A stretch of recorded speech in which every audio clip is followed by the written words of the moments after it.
समाज बहुत से नियम बनाता है, ये सही है, ये गलत है, ये अच्छा है, ये बुरा है। इंसानियत का सबक हर इंसान के जहन में बचपन से ही भरा जाता है, पर कुछ लोग समाज की समझ के बाहर होते हैं।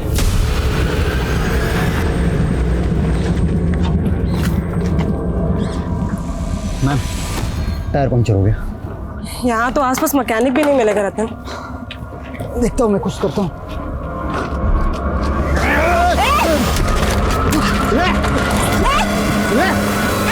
सीधा खड़े रहे।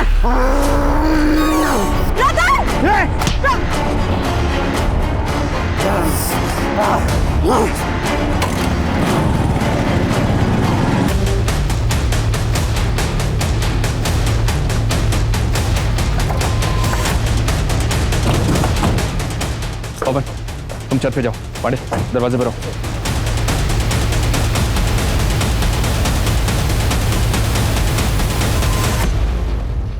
जैन सर। जैन, त्रिपाठी क्या हो रहा है? बड़ा था सर, एसपी साहब के ऑर्डर से कि घर पे 24 घंटे सिक्योरिटी रहेगी। त्रिपाठी, अगर हम ही मुजरिमों के डर से घर में दुबक के बैठ जाएंगे तो आम पब्लिक का क्या होगा? ऐसा ही आस्था की किडनैपिंग को 5 दिन हो चुके हैं और अभी तक उनका कुछ पता नहीं चला। अगर आपको कुछ हो गया तो? एक कांस्टेबल बहुत है, बाकियों को भेज दो। Sorry sir, I have to follow orders. नमस्कार, मैं दिव्यांका त्रिपाठी दहिया क्राइम पेट्रोल सतर्क के इस एपिसोड में आपका स्वागत करती हूँ। यूपी पुलिस का स्लोगन है सुरक्षा आपकी, संकल्प हमारा। लेकिन यहाँ तो पुलिस को ही सुरक्षा मुहैया कराने का माहौल बन गया था। सोचिए कैसा खौफ का माहौल होगा ये, जहाँ पुलिस तक महफूज नहीं थी। कौन था ये दरिंदा जिसने दहशत फैलाई हुई थी? अंजलि, तुम वहां से सब्जी खरीदो, हम यहाँ किराना से घर का सामान लेते हैं। ठीक। चक्का खा गई मेरी प्यारी अंजलि। हाँ, मैं इतनी आसानी से पीछे नहीं छूटेगा मुझसे। छोड़ो हमारा हाथ। ये तो क्या चिल्लाओ? चिल्ला। देखो हम। हाँ, हम फिर आएंगे बहुत जल्दी।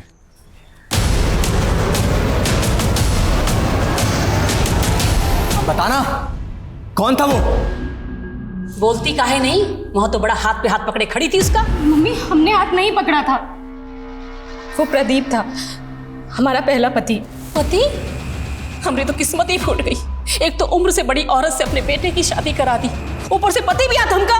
अब समझ में आ रहा है माँ कि रोज मंदिर किस भगवान के दर्शन के लिए जाती थी। नहीं विजय, ऐसा नहीं है। हमने खुद उसे इतने सालों बाद देखा। अरे हम खुद चौंके थे उसे चौंके देखकर। थे? क्या पुराने आशिक को देख के पुराने दिन याद आ गए? विजय, बहुत हो गया। हमारी पहली शादी, हमारा पहला पति, सब कुछ बताया आप लोगों को, कुछ नहीं छुपाया आपसे। और जरूरत आप लोगों को थी। हमारे पापा ने आपकी मदद की थी, पर आप लोगों ने हमारी कद्र नहीं समझी। हमें भी नहीं रहना ऐसे मतलबी लोगों के साथ। जा रहे हैं हम विजय अपने घर। बुद्धि खोड़ी लाल लगान, खाए चना और बोले बादाम। अंजलि बेटा, एक बार और सोच। नहीं पापा, अब हम विजय के पास नहीं जाना चाहते हैं। अब हमसे और सहन नहीं होता है पापा। बेटा, सहना तो तुझे यहां भी पड़ेगा। तू तो अपने भाई भाभी को जानती है ना। अब ये दोनों बिजनेस भी संभाल रहे हैं। अब हम में ताकत नहीं है अपनों से लड़ने की। पर पापा, क्या हमारे इस घर पे कोई हक नहीं है? बेटा, ये 30 लाख की एफडी है, ये मैंने तेरे लिए बनवाई थी। बेटा, किसी को बताना मत। ये एफडी 1 साल में मैच्योर भी हो जाएगी। बेटा, तब तक एक कोशिश करके देख ले, शायद विजय का दिल तू जीत पाए।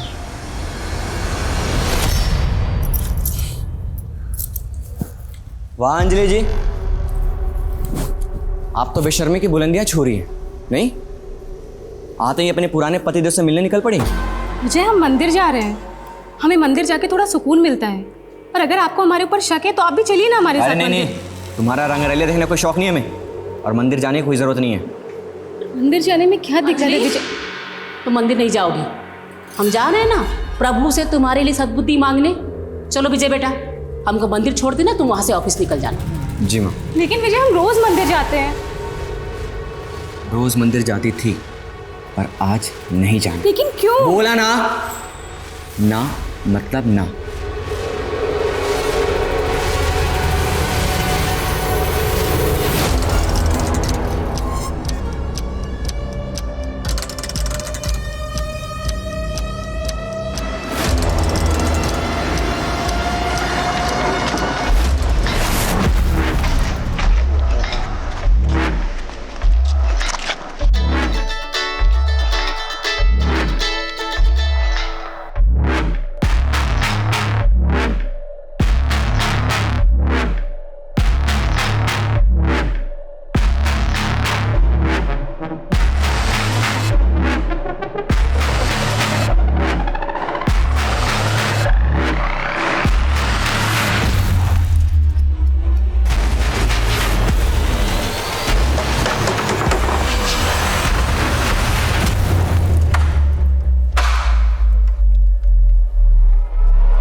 बहुत ब्रूटली मर्डर हुआ है सर। पूरी बॉडी पे बाइट मार्क्स है। ऐसा लगता है जैसे किसी ने जानवर की तरह पूरी बॉडी को नोच खाया हो। सर रेप के भी चांसेस लगते हैं।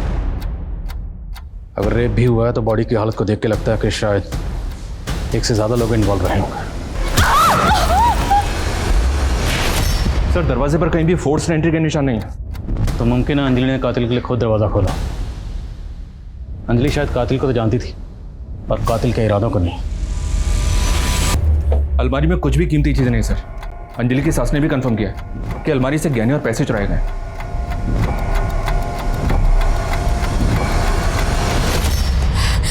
साहब हम मंदिर गए थे, अंजलि बेटा घर में अकेली थी। जैसे ही मंदिर से लौटे तो हमने दरवाजा खटखटाया तो देखा दरवाजा खुला था। अंजलि,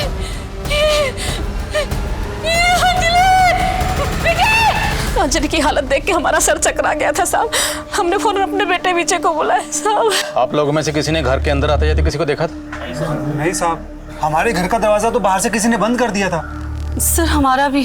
तो आप लोग बाहर कैसे आए? हमारे घर का दरवाजा तो विजय ने खोला। हाँ साहब।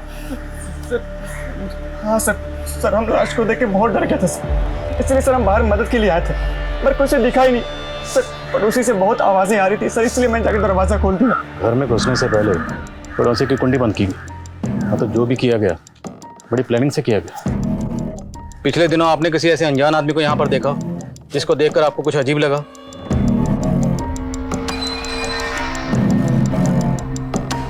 सर पड़ोसियों के घर को बाहर से लॉक करना, इतनी आसानी से घर के अंदर घुसना, उसके बाद लूट, फिर रेप और मर्डर।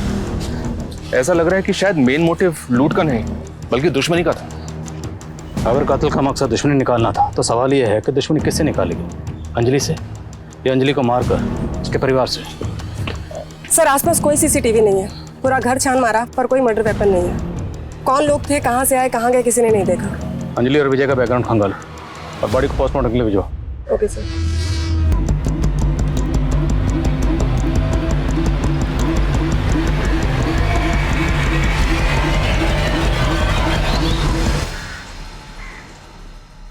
सर एक नया एंगल सामने आया।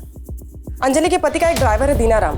विजय ने सुबह 5 लाख रुपए लेकर दीनाराम को अपने घर भेजा था, लेकिन सर वो गाड़ी और पैसे दोनों लेकर फरार है।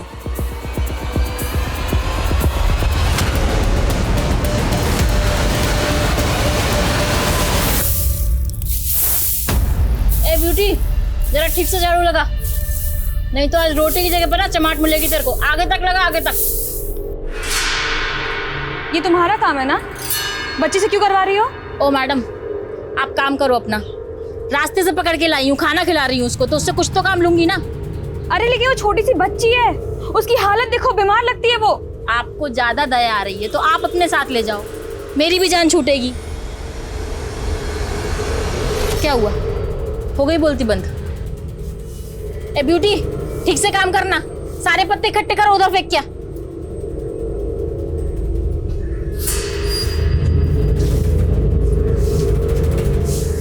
बेटा डरो मत, मेरे साथ चलोगी? ये दीनाराम है सर, विजय का ड्राइवर। तो ये कौन है? ये दुलारी है, अंजलि के घर में काम करती थी। कल शाम को सब्जी लेने बाजार गई थी, उसके बाद से घर लौटी नहीं। तो क्या इस कांड के पीछे इन दोनों का हाथ हो सकता है? पूरे चांसेस हैं सर। ये दीनाराम जिस घर में रहता था, उसके मकान मालिक से बात की मैंने। उसने बताया कि दीनाराम ने 2 दिन पहले घर छोड़ दिया था। मतलब सब कुछ वेल प्लान तरीके से किया गया। और एक बात मुझे अभी भी खटक रही है, अगर अंजलि के घर में घुसकर मकसद लूट करना, रेप करना, उसका मर्डर करना भी था, तो इतनी ब्रुटैलिटी से मर्डर, अंजलि का कत्ल इतनी बेरहमी से क्यों किया गया? उसकी क्या वजह हो सकती है?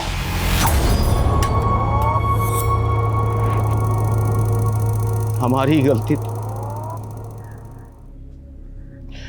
अंजलि तो वापस जाना नहीं चाहती, हमने ही उसे वापस भेजा।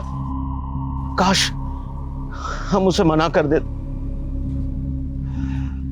विजय ने ही मारा है मेरी बेटी को। देखिए, हम पूछताछ कर रहे हैं, जो भी गुनहगार होंगे उन्हें सजा जरूर मिलेगी। अंजलि की किस्मत ही खराब थी। उसका पहला पति भी बहुत ही कमीना निकला, और दूसरा पहला पति प्रदीप बहुत ही कमीना आदमी है वो। चक्का खा गई मेरी प्यारी अंजलि। प्रदीप बहुत ही मारता था मेरी बेटी को, बड़ी मुश्किल से उससे छुटकारा दिलवाया था। लेकिन ये विजय उससे भी बड़ा कमीना निकला, बहुत ही गिरा हुआ था सर।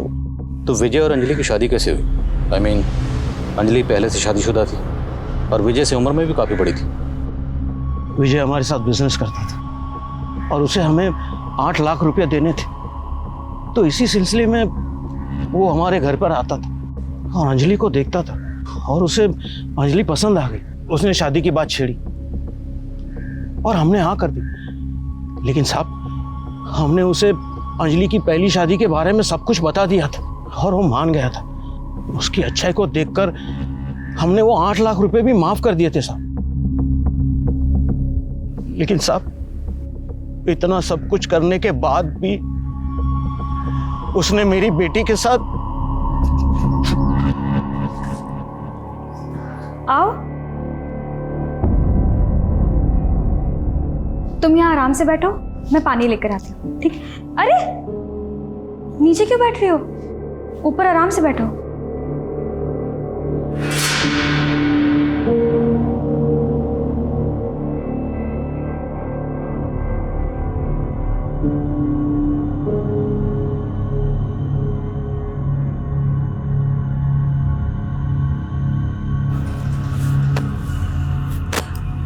आजा बेटा, सो जा। हाँ?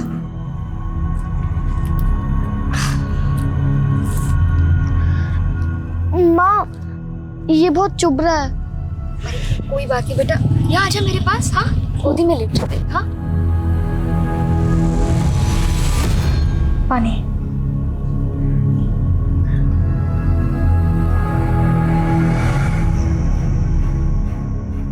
तुम्हें अच्छा लगा मेरा घर? तुम्हारा घर कहाँ है? तुम्हारे मम्मी पापा? मेरे मम्मी पापा मर गए।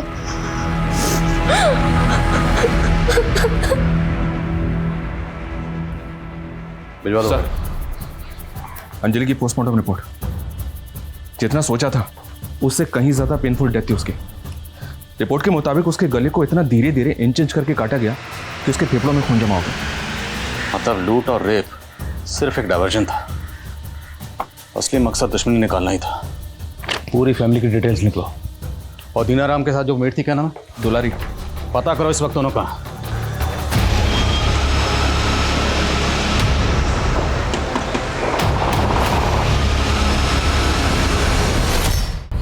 इस विजय की डिटेल्स निकलो और प्रदीप का पता करो। Okay sir. हेलो। वाह दीनानाथ जी, तुम तो बड़े झूठे निकले। अभी तो कह रहे थे कि नोटों से नहला दूंगा, अब? अरे मेरी प्यारी दुलारी, नोट कहाँ भागे जा रहे हैं? चल।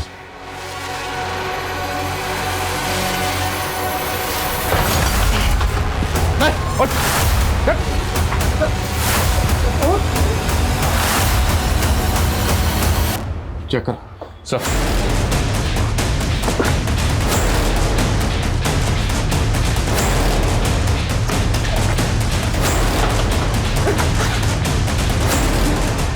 सर ये देखिए।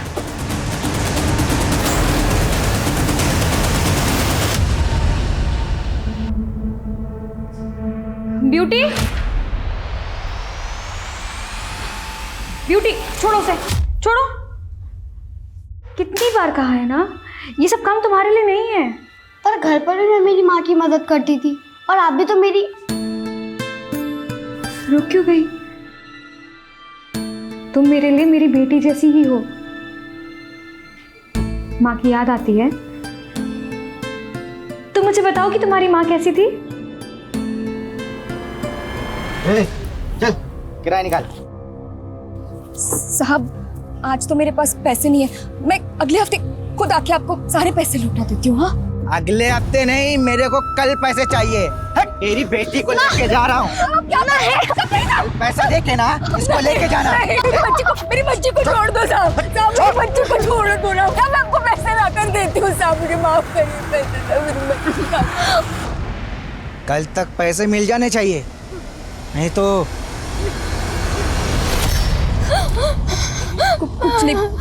कुछ नहीं बेटा, शांत हो जा बेटा, मेरी माँ है ना। छोटी सी उम्र में कितना कुछ देख लिया तुमने, लेकिन अब तो फिक्र मत कर, मैं हूं ना, मैं तेरा ख्याल रखूंगी, बिल्कुल तेरी माँ जैसा। माँ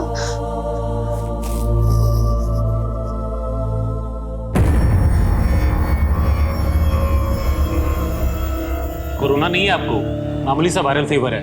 आप बेकार में परेशान हो रहे हैं, हम दवाई लिख देते हैं, एकदम ठीक हो जाएंगे। पापा हम डॉक्टर के लिए, हम डॉक्टर आप मरीज। बेटा सौहार्द, पापा अभी असली मरीज को देख रहे हैं, थोड़ी देर जाके मनीष चाचू के साथ खेलो ना। पापा डॉक्टर खेलते ना पापा। पापा मनीष, डॉक्टर। अरे मनीष जी भैया। इसको जरा अंदर ले जाओ ना। अरे सौहार्द, चलो हम खेलते हैं तुम्हारे साथ डॉक्टर। नहीं चाचू, आप डॉक्टर कैसे कह सकते हैं? डॉक्टर तो पापा है, पापा खेलेंगे ना पापा। डॉक्टर दो। अच्छा चलो, ये डॉक्टर हम लोग डॉक्टर नहीं, लुका छिपी खेलेंगे। तुमको पसंद है ना? पापा 100 तक गिनती गिनेंगे, तुम कहीं जाके छिप जाओ, ठीक? हम कबड़ में छुपेंगे, आप हमें कभी नहीं पकड़ पाएंगे। डॉक्टर हाँ, चलो। सर बता दो सर, वो हम दुलारी से बहुत प्यार करते हैं। सर वो शादीशुदा है, लेकिन अपने पति से परेशान थी, और सर मैं पैसों की किल्लत से, इसलिए सर सोचा कि अगर पैसों का कहीं से जुगाड़ हो जाए तो हम दुलारी को लेकर कहीं दूर चले जाएंगे। इसलिए जब विजय बाबू ने हमें 5 लाख रुपए दिए तो हमें लगा कि यही सही मौका है। मौका देखकर तूने अंजलि का पहले रेप किया और फिर मर्डर किया। ऐसा मत बोलिए साहब, हम तो दिनाराम से प्यार करते हैं, इसलिए उसके साथ चले आए। हमने किसी को नहीं मारा, और दिनाराम ने भी किसी को नहीं मारा होगा। ये दिनाराम ये तो कबूल कर रहा है कि उसके घर से जो कैश रिकवर हुआ वो वही कैश है जो विजय ने उसे दिया था, लेकिन इस बात से साफ मना कर रहा है कि अंजलि के कत्ल और रेप से उसका कोई ताल्लुक है। दुलारी भी यही कह रही है सर, लेकिन अगर इन दोनों ने कुछ नहीं किया तो फिर किसने किया? अंजलि के घर से 50,000 कैश और तकरीबन 8 लाख की ज्वेलरी चोरी हुई थी, तो जिसने भी कांड किया है कैश तो उड़ा दिया होगा, पर गहने वो अभी तक संभाल के रखे होंगे। मामला ठंडा होने का इंतजार रहा होगा, लेकिन गहने बेचे जरूर जाएंगे। शहर के जितने भी ज्वेलर्स हैं सब जगह अपने आदमी तैनात करो। Okay sir. सुहाद्या कहाँ है बेटा? सुहाद्या, अरे ये लड़का कहाँ चला गया? जयंती भाभी, मैंने सुहाद्या को हर जगह देखा पर वो कहीं नहीं दिख रहा है। क्या? सुहाद्या, सुहाद्या, सुहाद्या, सुहाद्या। अरे क्या हुआ, इतना शोर क्यों मचा रहे हो तुम लोग? अरे सुहाद्या कहीं मिल नहीं रहा, पता नहीं कहाँ छुप गया है। अभी 1-2 घंटे पहले तो मेरे साथ वो लुका छिपी। हम कबड में आके छिपेंगे, आप हमें कभी नहीं पकड़ पाएंगे। कपबोर्ड।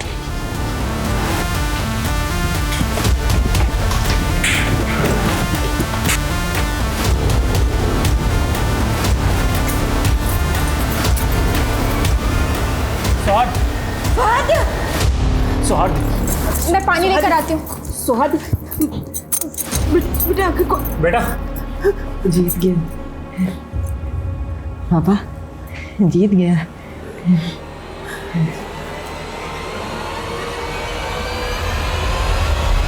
सर हमारा अंजलि का मर्डर से कोई लेना देना नहीं है। हाँ, हमारी शादी लेन देन से हुई थी, उसको जवान पति मिला और हमें कर्ज से छुटकारा सर। पर वो तुम्हारे साथ खुश नहीं थी। तुम दोनों मियाँ बीवी में अक्सर झगड़े होते थे। सर हम मानते हैं कि अंजलि को हम पसंद नहीं करते थे, लेकिन सर उसको मारकर हम अपनी जिंदगी काहे बर्बाद करेंगे? इतना तो हमें भी पता है कि अंजलि को तुमने नहीं मारा। ये किसी प्रोफेशनल का काम है, किसी प्रोफेशनल सुपारी किलर का। अब अंजलि की सुपारी तुमने नहीं दी तो अंजलि की सुपारी और कौन दे सकता है? सर प्रदीप दे सकता है, हमारी पत्नी का पहला पति।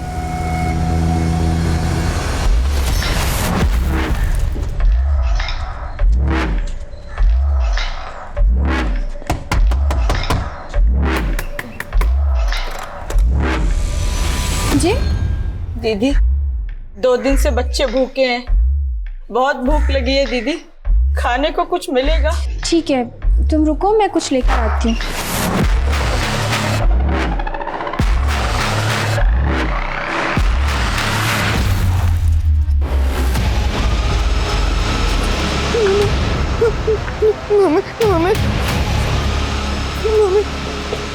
सोहाग, ये चोट कैसे लगी बेटा? चोट में ये खून कैसे लगा? बोलो बेटा।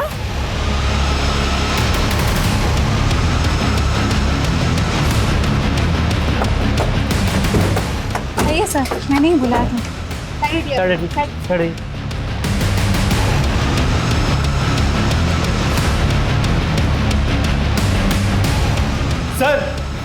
सर यहाँ पे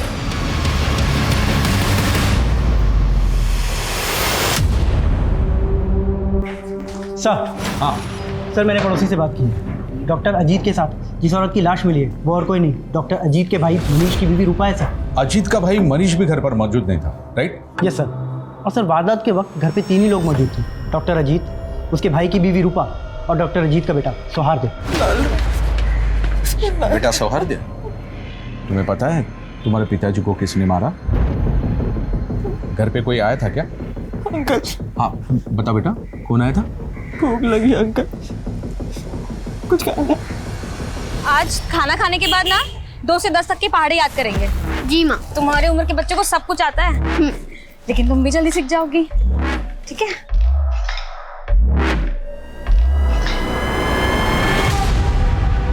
हाँ बेटा, अब बताओगे क्या देखा तुमने? हम पापा और रूपा चाची लुका छिपी खेल रहे थे। हाँ। फिर हम छुप गए ऊपर कबर्ड में।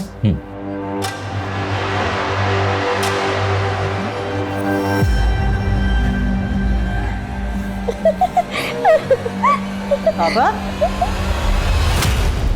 आप और रूपा चाची क्या खेल रहे हो? हम तो लुका छुपी खेल रहे थे ना। हम लुका छिपी खेल रहे थे बेटा, तुमने हमें ढूंढ लिया। अब तुम जाके छिपो, हम तुम्हें ढूंढेंगे। फिर हम वापस वही कबर्ड में जाके छुप गए। तो थोड़ी देर बाद आवाज आई तो देखे रूपा चाची और 4 अंकल वो पापा वाला गेम खेल रहे थे, और एक आंटी भी थी। फिर रूपा चाची भाग गई, फिर वो 4 अंकल और वो आंटी भी गई, तो हम भी गए पीछे पीछे। फिर सर ये सौहार्द ऑटिस्टिक चाइल्ड है, क्या हम इसकी बातों पर यकीन कर सकते हैं? बिल्कुल कर सकते हैं शर्मा, क्योंकि सौहार्द आम आदमियों की तरह सच में झूठ नहीं मिला सकता। उसने वही कहा जो उसने देखा, अनजाने में। शायद उसको पता नहीं कि उसने कितनी भयानक वारदात देखी। और सर अगर सौहार्द की माने तो डॉक्टर अजीत और उसके भाई की बीवी रूपा दोनों के बीच में अफेयर चल रहा था सर। सर ये भी तो हो सकता है कि जिसने रूपा और अजीत का मर्डर किया वो और कोई नहीं बल्कि मनीष। उसे रूपा और अपने भाई के अफेयर के बारे में पता चल गया हो, और उसने। और जब रेप हो रहा था तब जो औरत वहां पर मौजूद थी वो जयंती हो सकती है। जयंती और मनीष दोनों के फोन बंद है। पता करो इन देवर भाभी के बारे में। सर आप यहाँ अकेली रहती हैं? हाँ, साल के 6 महीने अकेली रहती हूँ। मेरे पति मोहित मर्चेंट नेवी में है, तो 3-4 महीने में एक ही बार आते हैं। लो तुम्हारे बाल बन गए।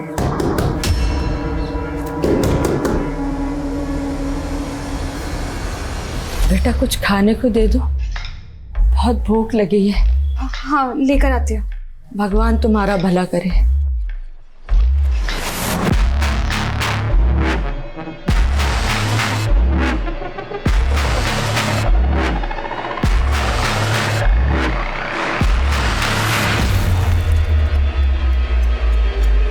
ले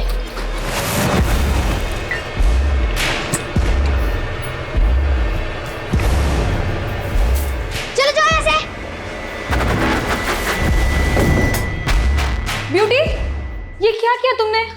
हाँ, पानी क्यों फेंका उन पे? ऐसे नहीं करते बेटा। उनको भूख लगी थी ना, अब ये खाना उनको देना और उनसे सॉरी कहना। सॉरी। भगवान आपकी बेटी का भला करे। खुश रहो बेटा, खुश रहो। तुम्हारी बीवी और तुम्हारे भाई के बीच अफेयर चल रहा, ये बात पता थी ना तुमको? क्या बकवास कर रहे हैं सर आप? ये सब झूठ है। रूपा और अजीत भैया के बीच एक पवित्र रिश्ता था। जैसे तुम्हारा और तुम्हारे भाभी के बीच में। बताओ कहाँ है तुम्हारे क्राइम पार्टनर, तुम्हारी भाभी जयंती? बताओ। ना हमने कोई क्राइम किया है, ना जयंती भाभी ने। वो तो अपने मायके गई हुई है। हाँ सर, हम अपने मायके गए हुए थे। आपके देवर मनीष का कहना है कि आपके पति और आपकी देवरानी रूपा के बीच कोई गलत संबंध नहीं थे। झूठ बोल रहे हैं सर, मनीष भाई साहब को सब पता था। दरअसल रूपा और अजीत के रिश्ते को उन्होंने ही बढ़ावा दिया था। क्या? दरअसल मनीष भाई सब कुछ कमाते नहीं थे, सारी जिम्मेदारी हमारे पति पर थी। उनके टुकड़ों पर पल रहे थे, इसलिए मनीष भाई साहब अपनी बीवी रूपा को हमारे पति अजीत के पास भेजते थे। और आप ये सब सह रही थी? और कोई चारा भी तो नहीं था सर, क्या करते? हमारे बेटे की कंडीशन तो आप जानते हैं ना, उसकी दवाइयाँ, उसके भविष्य के बारे में हम नहीं सोचते तो और कौन सोचता। पर कुछ वक्त से अजीत ने अपनी बेशर्मी की सारी हदें पार कर दी।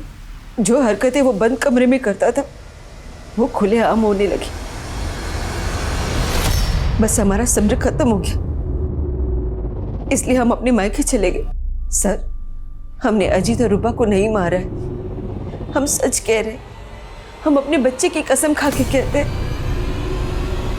अंजलि के केस में पुलिस गोल गोल घूम रही थी, वहीं अजीत और रूपा के मर्डर केस में हैरान करने वाले खुलासे हो रहे थे। क्या इन दोनों केसेस के आपस में तार जुड़े हुए थे? वक्त तेजी से गुजर रहा था और पुलिस पर दबाव बनता जा रहा था। अब जरूरी था कि पुलिस कोई नए तरीके आजमाए। सर, सभी ज्वेलर्स को अलर्ट पे रखा है, लेकिन अभी तक कोई भी ज्वेलरी बेचने आया नहीं है। तो शायद हमें अपना तरीका बदलना पड़ेगा। अभी तक हम ज्वेलर शॉप पे फोकस कर रहे हैं, जबकि काले धंधे अक्सर रात के काले अंधेरों में किए जाते हैं। एक काम करो, जितने भी लोग इस तरह के गहने बेचने और खरीदने के सस्पेक्ट हैं, सबकी लिस्टिंग करो। सबके घरों के बाहर सिविल ड्रेस में अपने आदमी तैनात करो, नजर रखवाओ दिन रात। Okay sir. पुलिस को कुछ वक्त लगा, चोरी के जेवर बेचने वालों पर उन्होंने सख्त निगाह रखी और बसंत नाम के एक शख्स पर उनकी निगाह आकर टिक गई। बसंत जौहरी था, लेकिन चोरी के गहनों की खरीद बिक्री वो अपने घर से करता था, वो भी उन लोगों के साथ जिन्हें वो पहले से जानता था। पुलिस के लिए काम कर रहे खबरी पहले चोरी चकारी में सम्मिलित थे। पुलिस ने उनकी मदद ली, जाल बिछाया और बसंत को धर दबोचा। या तो चोरी का माल खरीदने के जुर्म में हम तुझे यहीं रख दें, लॉकअप में, या फिर अगर तुझे बचना है तो हमारी मदद कर। ठीक है साहब, मैं आपकी मदद करने के लिए तैयार हूँ, लेकिन सर मेरे पास उनका नाम पता कुछ नहीं है। जब भी उनके पास कुछ माल आता तो वो मेरे पास खुद आते हैं। हमारे आदमी 24 घंटे तुम्हारे घर पर तैनात रहेंगे, गलती से भी गलती करने की सोचना मत। नहीं साहब। पुलिस ने बसंत के घर पर दिन रात पहरा लगाए रखा।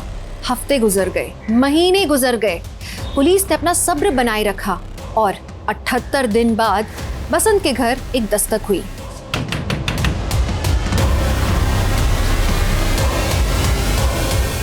बसंत भाई से मिलना। अरे कौन है साहब, कौन है? विशाल चेक करो थाला।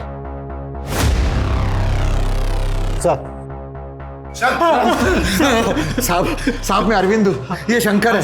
साहब वो जेवरात हमें रास्ते में पड़े मिले थे, चोरी नहीं किए, उनको बसंत भाई के पास बेचने के लिए ले जा रहे थे, चोरी नहीं की साहब हमने। आपको लगता है कि इस उम्र में हम चोरी चकारी करेंगे? हम मामूली से इंसान है साहब, एक टोकरी चाकरी करने वाले। वो गहने नीचे पड़े दिखे ना तो लालच आ गया साहब और चले गए बसंत भाई के पास। तुम लोग नौकरी पेशे वाले मामूली लोग हो ना, तो चोरी चकारी का माल खरीदने वाले बसंत को कैसे जानते हो? वो क्या? जब तक सच ना बोले मरम्मत चालू रखो। छोड़ दीजिए, चोरी नहीं की साहब, कहने तो। और कौन कौन शामिल है तुम्हारे ग्रोह में? बोल दो, छोड़ दूंगा। छोड़ दीजिए साहब, डर लग रही है साहब, मर जाऊंगा साहब, चोरी नहीं की। तुम तो बहुत अच्छा मसाज करती हो, कहाँ से सीखा? मासी से। मासी की वजह से ही मैं जिंदा हूँ।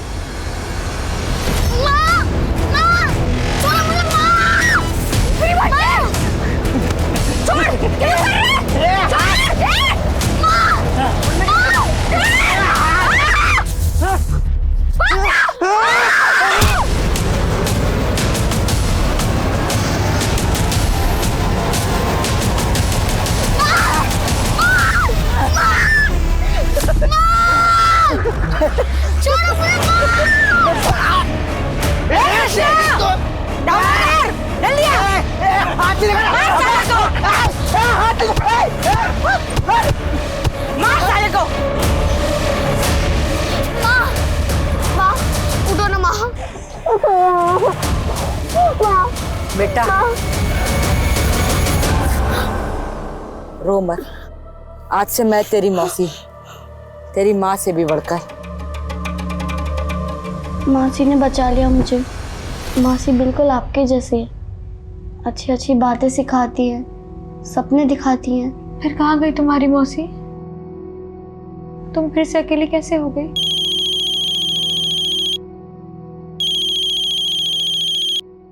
हेलो, हाँ मोहित, हाँ मैं ठीक हूँ। आप कैसे हैं? हाँ, आप कब तक आएंगे?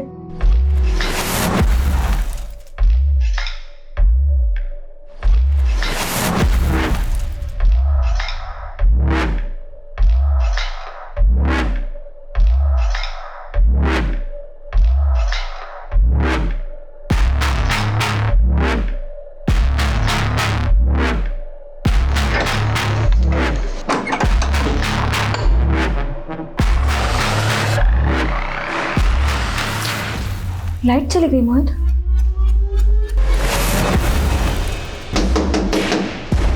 एक सेकंड माँ, मैं देके आती हूँ।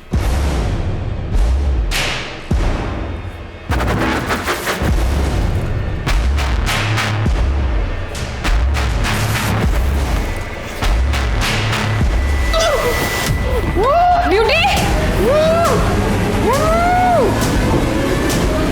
ब्यूटी,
सर, पड़ोसी कह रहे हैं कि पिछले कुछ दिनों से 10-11 साल की एक बच्ची नैना जी के साथ रह रही थी, लेकिन अब वो गायब है। सर बहुत ब्रूटली मर्डर किया गया है। अंजलि के जैसा सिमिलर केस है। लूट हुई है, एक से ज़्यादा लोगों ने रेप किया है और सर गला बिल्कुल वैसे ही काटा गया है जैसे अंजलि का काटा गया था। और सर इनके पड़ोसियों के घर को भी बिल्कुल वैसे ही लॉक किया गया है जैसे मर्डर वाले दिन अंजलि के पड़ोसियों के घर को किया गया था। अंजलि के केस को अभी तक हम पर्सनल वेंडेटा का केस समझ रहे थे, बट आई थिंक ये दोनों केसेस पर्सनल नहीं, किसी प्रोफेशनल ग्रुप का काम है।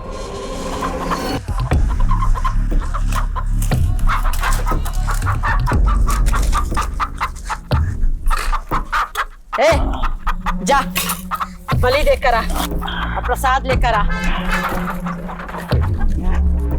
कृष्णा आजा।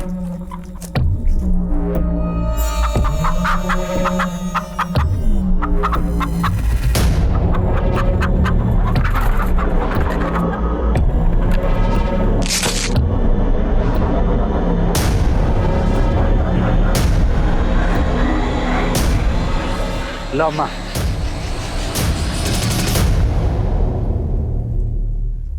कावेरी, मैं क्या बोलता है, अभी जल्दी से जल्दी इधर से अपने को निकलना पड़ेगा, नहीं तो पुलिस आ जाएगी। इस बार हम पुलिस के पीछे जाएंगे और वो भागेंगे हमसे।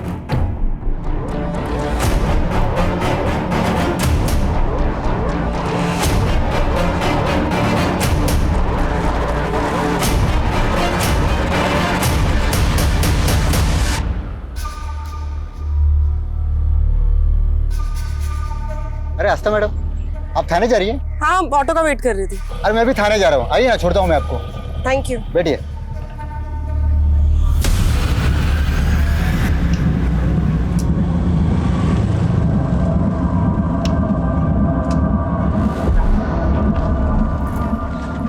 मैम, टायर पंक्चर हो गया। यहाँ तो आसपास मैकेनिक भी नहीं मिलेगा रतन। देखता हूँ मैं कुछ करता हूँ।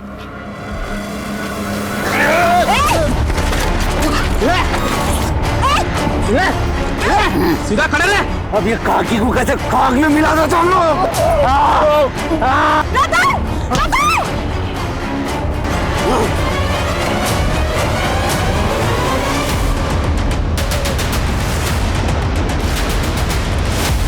हटो एक सेकंड। आइए सर, यहाँ पे। हटो हटो, सामने से हटो। ये देखिए सर,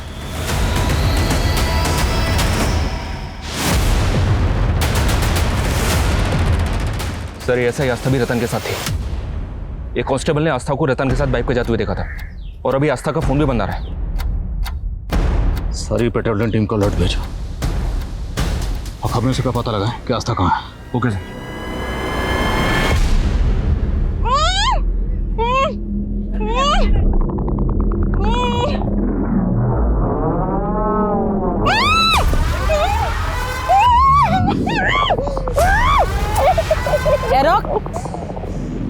रुका ही तो नहीं जाता। ऐसी कड़क औरत कहाँ रोज रोज मिलती है। बकवास बंद कर, बाहर आ।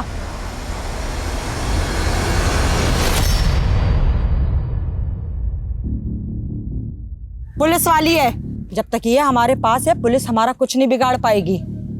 एक बार हम लोग यहाँ से निकल जाएं, फिर तेरे को जो करना है कर लेना।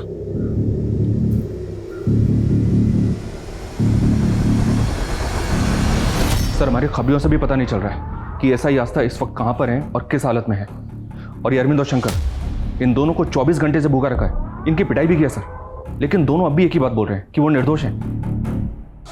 त्रिपाठी, मैं ये कुछ पुराने केसेस देख रहा था।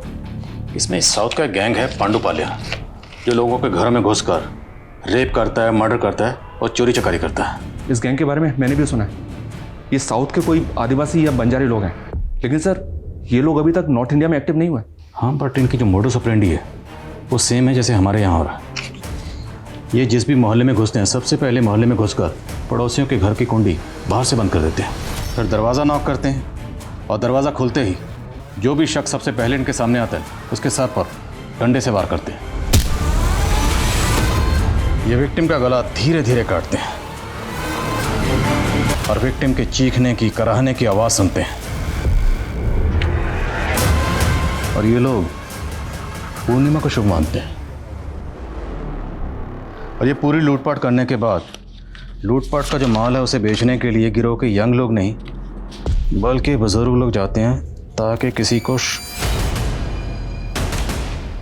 अरविंद और शंकर की रिमांड कब खत्म हो रही? 10 दिन बाद सर। और पूर्णिमा कब? 4 दिन बाद। अरविंद और शंकर से कहो कि 10 दिन से पहले हम उन्हें छोड़ने वाले नहीं हैं। Okay sir. त्रिपाठी सर,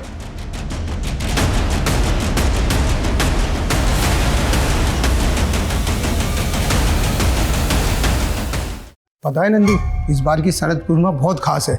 ऐसी पूर्णिमा 365 साल में एक बार आती है, जब पृथ्वी चंद्रमा के बहुत करीब होता है। पता है भाई, मुझे इसलिए साहब को तो पहले से बोल के रखा हूँ कि शरद पूर्णिमा की पूजा की छुट्टी मुझे चाहिए। शाबाश सर, छुट्टी बुलाता है पूजा की। सब शरद पूर्णिमा की छुट्टी चाहिए सर। सब लोग शरद पूर्णिमा पे छुट्टी मांगेंगे तो थाने में कौन बैठेगा? साहब एक मिनट आइए ना। साहब बात सुनिए साहब। क्या हुआ? क्यों साहब सब चिल्ला रहे हो? हाँ? हम लोगों को कब छोड़ेंगे? 6-7 दिन लगेंगे साहब बहुत देर हो जाएगी साहब, 1-2 दिन में छोड़ दीजिए ना। अभी इनको जो बोला सुना नहीं तुमने? कम से कम 6-7 दिन लगेंगे, समझ में आया? साहब हम आपकी मदद करने को तैयार हैं, पर आपको भी हमारी एक शर्त माननी होगी।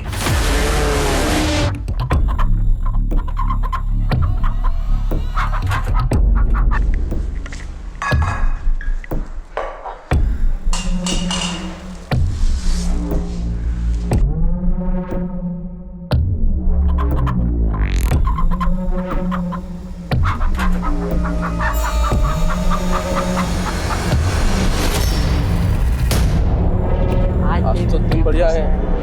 अच्छा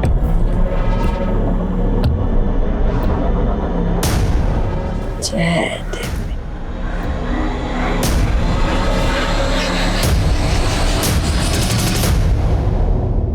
सारा पी जाएगा क्या? ए जा जरा मैडम को भी हमारा प्रसाद छका करा।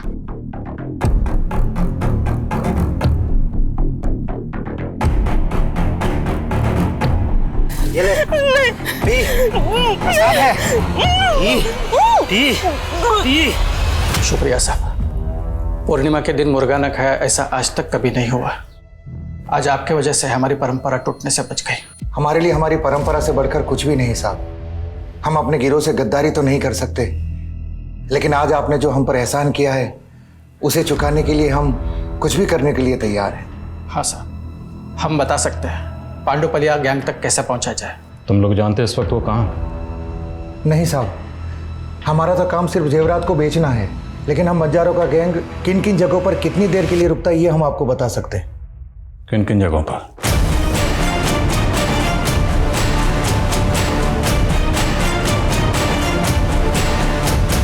सर, ऐसा ही आस्था को पांडुपालिया गैंग ने किडनैप किया है। उनका एक धमकी भरा लेटर भी मिला है। उस लेटर में लिखा है कि उनका अगला टारगेट आप है।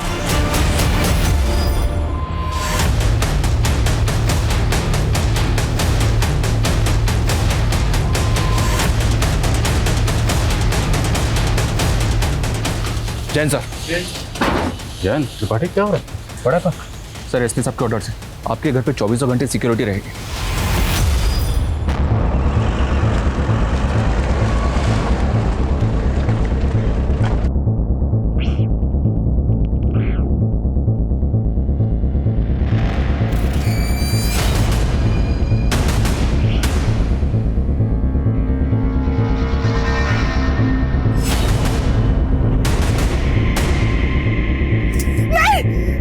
पूर्णिमा खून से नहाऊंगा मैं।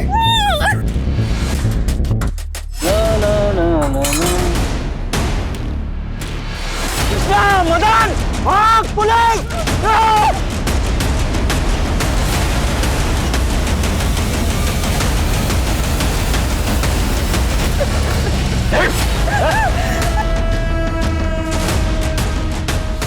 चल